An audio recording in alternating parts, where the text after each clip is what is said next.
السلام علیکم ورحمۃ اللہ۔ محترم میرے پیارے بھائی، بعض دفعہ ایسا سوال لے کر آتے ہیں کہ ایک کباڑی جو ہے وہ قرآن کی آیات کی تفسیر کرنے بیٹھ جائے،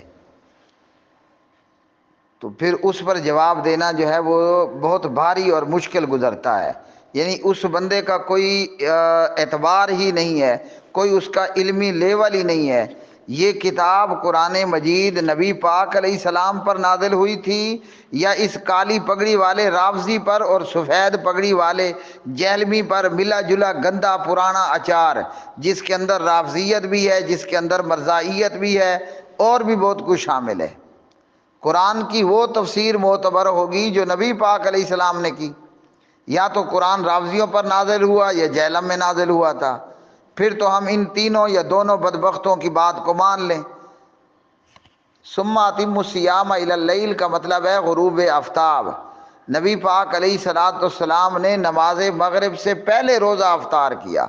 نبی پاک علیہ الصلوۃ والسلام نے سورج کے غروب ہونے پر روزہ افطار کیا، یہاں تک کہ ابھی غروب کی جگہ پر روشنی ہوا کرتی تھی، لیکن سورج غروب ہو گیا، روزہ افطار کر دیا۔ اور ہمارے پیارے نبی صلی اللہ علیہ وسلم نے فرمایا، میری امت جو ہے وہ خیر پر رہے گی جب تک کہ وہ افطار میں جلدی کرے گی، سحری میں لیٹ کرے گی۔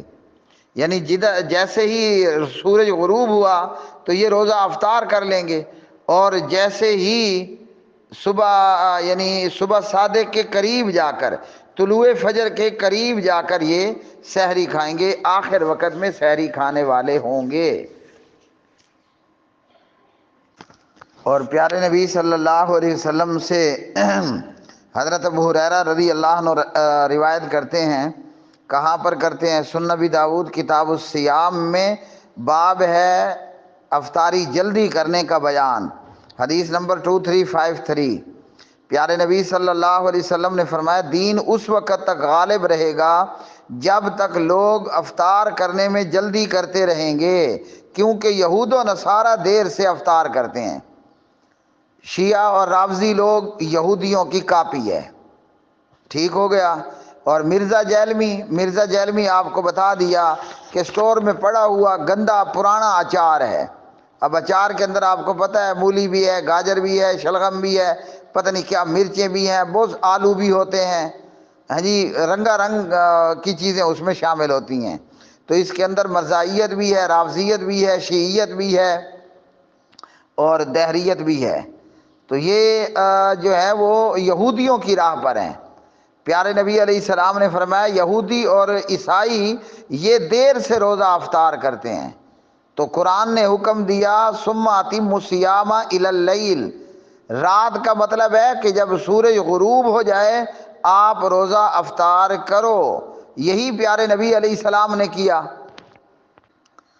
قرآن مجید فرقان حمید کو سمجھنے کے لیے صرف عربی دان ہونا کافی نہیں ہے، ورنہ عربی والے کو بھی غلطی لگ جاتی ہے۔ اور یہ تو ہیں ہی، میں اب روزے کے ساتھ کیا کہوں ان کو، ہیں جی، یہ تو ہیں ہی آمکوں کا ٹولہ۔ اللہ اکبر۔ سیرت اور حدیث کی کتابوں میں آتا ہے، یہ جو قرآن مجید کی آیت تھی نا، حتیٰ یتبین لکم الخیط الابیض من الخیط الاسود من الفجر، روزے کو جو ہے وہ اللہ سبحانہ و تعالیٰ نے فرمایا کہ کھاؤ اور پیو یہاں تک کہ تمہارے لیے سیاہ دھاگے سے سفید دھاگا فجر کا خوب ظاہر ہو جائے۔ تو اب بعض لوگوں کو غلطی لگی، انہوں نے کیا کیا، اپنے سرہانے کے ساتھ سفید دھاگا بھی رکھ دیا اور کالا دھاگا بھی رکھ دیا، اور دیکھتے رہے کہ جب کالے اور سفید میں تمیز ہو جائے گی تو اس وقت روزہ بند کر دیں گے۔ حالانکہ اس کالے اور سفید دھاگے سے مراد رات کی کالک ہے اور صبح کی سفیدی مراد ہے۔ تو معلوم ہوا قرآن کو سمجھنے کے لیے نبی پاک علیہ السلام کی حدیث کی ضرورت ہے، اور ان چبلوں کو استغفر اللہ لا حول ولا قوت الا باللہ، تو انہیں تو سرے سے عربی کوئی نہیں آتی۔ اور اگر ہم اہل سنت ہو کر ان بیوقوفوں اور احمقوں سے ہی متاثر ہونے بیٹھ گئے، پھر تو ہم اپنے آپ پر ابھی سے انا للہ و انا الیہ راجعون پڑھ لیں۔ تو کیا میں نے کہا، قرآن پاک کو سمجھنے کے لیے حدیث کی ضرورت ہوتی ہے۔ اللہ کے بندوں، خبیث اور جاہل بندوں سے علم دین لیا ہی نہیں جاتا۔ تو شرعن تقاضا یہ ہے کہ ایسے بدبختوں کو آپ سنو ہی مت۔ اللہ اکبر۔ یہ سنن نبی داود کتاب الصیام ہے، باب وقت فطر الصائم، روزہ افطار کرنے کا کیا ٹائم ہے، کب ہم روزہ افطار کریں؟ جب ہمیں ہمارے پیارے نبی صلی اللہ علیہ وسلم نے قرآن مجید کی تفسیر کر کے بتا دیا، تو اب جو ظالم اپنے من سے قرآن کی تفسیر کرے گا تو وہ یہودیوں اور عیسائیوں کے راستے پر ہی تو جائے گا۔ یہودی اور عیسائی یہ روزہ دیر سے افطار کرتے ہیں، تو رافضی ہو یا مرزا جیلمی ہو، یہ یہودیوں کی راہ پر چلنے والے لوگ ہیں۔ اب سنیو یہ حدیث جو یہاں سنن نبی داود میں 2351 نمبر پر ہے، اور یہی روایت آگے جو ہے وہ بلکہ پہلے صحیح بخاری کے اندر موجود ہے 1954 پر، اور مسلم میں موجود ہے 1100 پر۔ اللہ اکبر۔ اور یہی روایت مسند امام احمد کے اندر بھی موجود ہے۔ حضرت عمر بن خطاب رضی اللہ تعالی عنہ اس حدیث کے راوی ہیں۔ نبی پاک علیہ الصلوۃ والسلام نے فرمایا، اذا جاء اللیل من ہاہنا وذهب النہار من ہاہنا وغابت الشمس فقد افطر الصائم۔ اللہ اکبر۔ وڑ گیا مرزا جیلمی بھی اور رافضی بھی۔ یہ دیکھا کرو اپنے ہی منہ سے یہ بدبخت گفتگو کر رہے ہوتے ہیں، یعنی ایسی باتیں جو اپنے پیٹ سے بنا رہے ہیں۔ اب ہمارے پیارے نبی علیہ السلام نے آپ کو قرآن کی اس آیت ثم اتموا الصیام الی اللیل کی تفسیر کر کے رکھ دی، تو دین اہل حق سے حاصل کیا کرو اور انہی کو سنا کرو، ورنہ غرق ہو جاؤ گے اور ڈوبتے کو بچانے والا کوئی نہیں ہوگا۔ اللہ اکبر۔ پیارے نبی صلی اللہ علیہ وسلم نے فرمایا، جب ادھر سے رات آ جائے، مشرق کی طرف اشارہ کر کے فرمایا، ٹھیک ہے جی، اور ادھر سے دن چلا جائے مغرب سے، تو پیارے نبی علیہ الصلوۃ والسلام نے فرمایا سورج غروب ہو جائے تو روزے دار کے لیے افطار کا ٹائم ہو گیا۔ تو آپ صلی اللہ علیہ وسلم نے آپ کو یہ نہیں کہا کہ نماز مغرب کے بعد یا 10 منٹ بعد روزہ افطار کرنا۔ غابت الشمس، جب سورج غائب ہو جائے، غروب ہو جائے، فقد افطر الصائم، یہ روزہ دار کے روزہ افطار کرنے کا ٹائم ہے۔ اللہ اکبر۔ اچھا جی، ایک اور حدیث ہے 2352 نمبر پر سنن نبی داود کتاب الصیام کے اندر باب ہے وقت فطر الصائم، روزہ افطار کرنے کا کیا ٹائم ہوگا۔ حدیث کے راوی کون ہیں؟ عبداللہ بن ابی اوفا رضی اللہ تعالی عنہ ہیں۔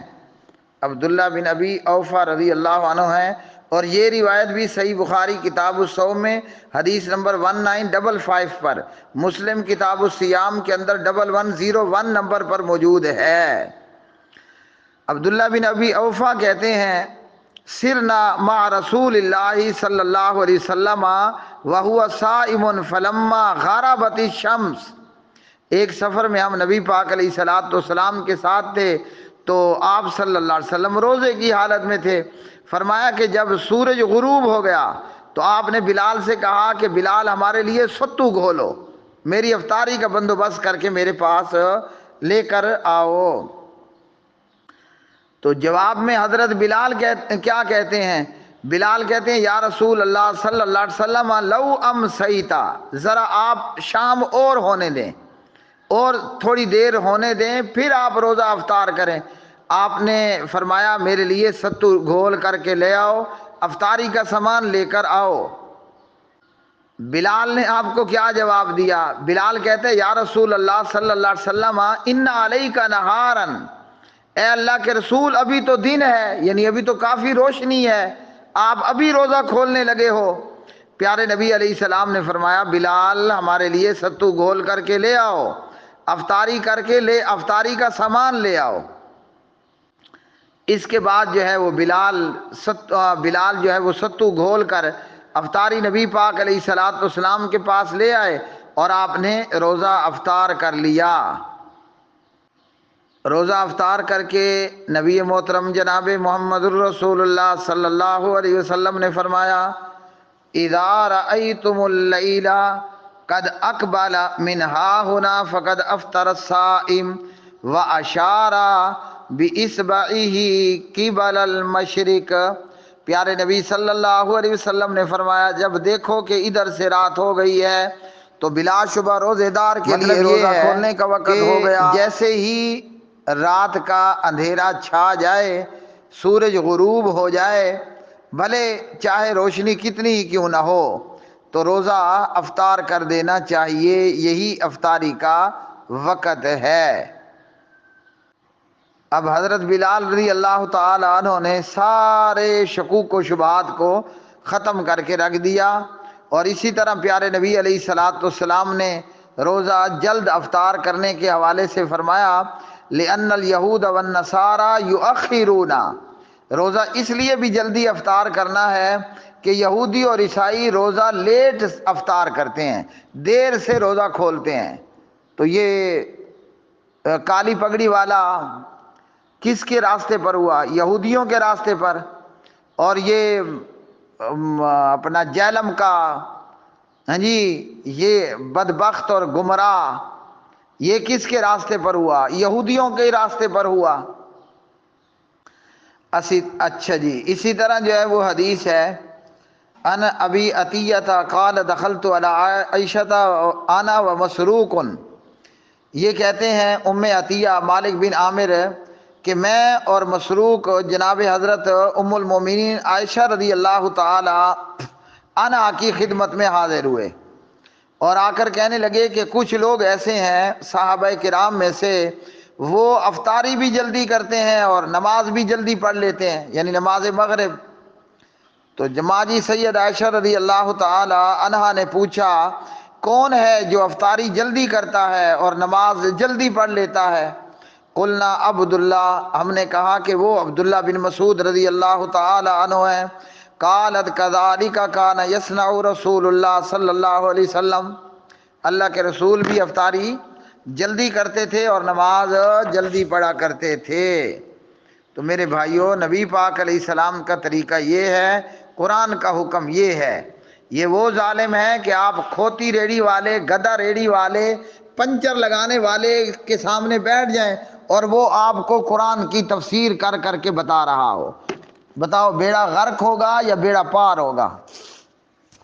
تو مرزا جیلمی سے قرآن کی آیت کی تفسیر لینا یا یہ راوزیوں سے قرآن کی آیت کی تفسیر لینا، اللہ کی قسم اس سے بھی کہیں بدتر ہے کہ بندہ کسی موچی پاولی اور کمبھار سے قرآن کی تفسیر لینے بیٹھ جائے اور قرآن کی تفسیر سننے بیٹھ جائے، کہ جس کو صرف جوتیاں بنانا ہی آتا ہے، اس کو اس کے باپ نے جوتیاں بنانے کے علاوہ کچھ سکھایا